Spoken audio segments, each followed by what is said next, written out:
Hello, and welcome to my discussion of Media and Foreign Policy, The Great Decisions, article number 4 from the 2018 edition. So, the widespread use of media in regards to the government and foreign policy was really sparked by 9/11.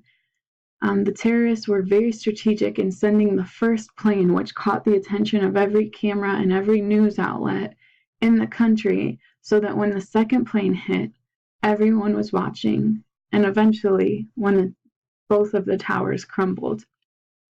So this really changed the way that terrorism was discussed. And from that point on, news outlets were constantly trying to give the most entertaining, most fear-instilling videos, images, and updates for these things. It no longer was a horrifying thing that very few people like to talk about. Now it was like someone's favorite TV show that they couldn't stay away from. And so this media coverage kind of caused civilians to overestimate the threats of terrorism. Not that terrorism is not a humongous threat, but it's not as common as the media makes it seem by their constant coverage. And this widespread media coverage is usually assisting the terrorist groups because most of the time these groups do not have the resources to attack as often as they would like. But the media, by covering the attacks that do happen so widely, it makes their regime seem much more threatening than it actually is. So in 2017, Facebook, YouTube, Microsoft, Twitter, Google, and Snap Incorporated all joined together to form the GIFCT, which was aimed to limit the ability of terrorists to use social media to further their agendas. Social media is often fed in order to sway the minds of citizens, and this was really seen in the 2016 presidential election. Russia spread lots of fake news in the media and used lots of fake accounts, often disguised as Republican Midwesterners, to really try and make their opinions more widespread and cause civilians to feel like, wow, everyone really does believe this. And the Kremlin's control of the media in Russia is very troubling. In fact, a reporter was killed right outside of her apartment for her anti-Kremlin remarks, and at least 20 more journalists have been reported to be killed by the Committee to Protect Journalists.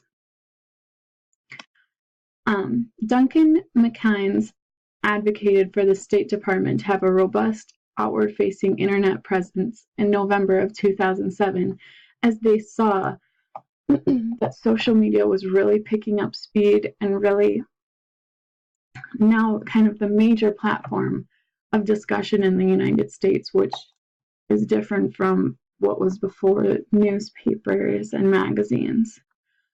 And so America.gov was created 3 months later. However, in March of 2011, the Obama administration archived America.gov and diverted those resources towards boosting their social media presence.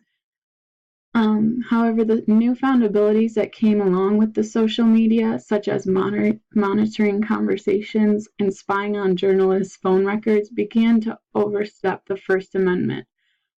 And the White House often used the Espionage Act to take down their adversaries in the media.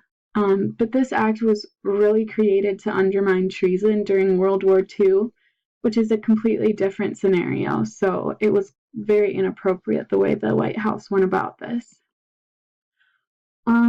Since Trump has come to presidency, he has waged the war against the press. He spent a large amount of time expressing his disapproval of the fake news in the media. In fact, he set up his own real news program on his Facebook page, which, it's worth mentioning, is hosted by his daughter. But Trump's avid use of social media platforms, especially Twitter, is something that we haven't really seen from any prior U.S. presidents. But Trump's tweets often set the terms of the day's conversation. Every news media outlet has sanctions dedicated just to keeping up with his tweets and discussing his tweets.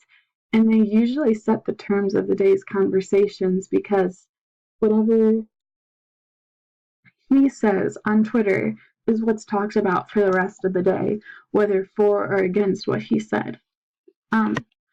However, he's expressed many threats against the press that have no real backing. Lots of things that he says is going to happen that he truly has no power over and can't make happen even if he really wanted to. But they catch enough attention before they're corrected that they still have significant effects in the media. But his widespread criticism of the press has caused America to question the importance of the First Amendment. Foreign policy in the internet age. So 178 countries now have Twitter accounts that are run by the head of states. Twitter is a great platform for declarations and beliefs. However, it's a very risky place for diplomatic actions, and it is best if these diplomatic discussions are kept in a traditional manner instead of across the internet where things are so messy and so easily hacked.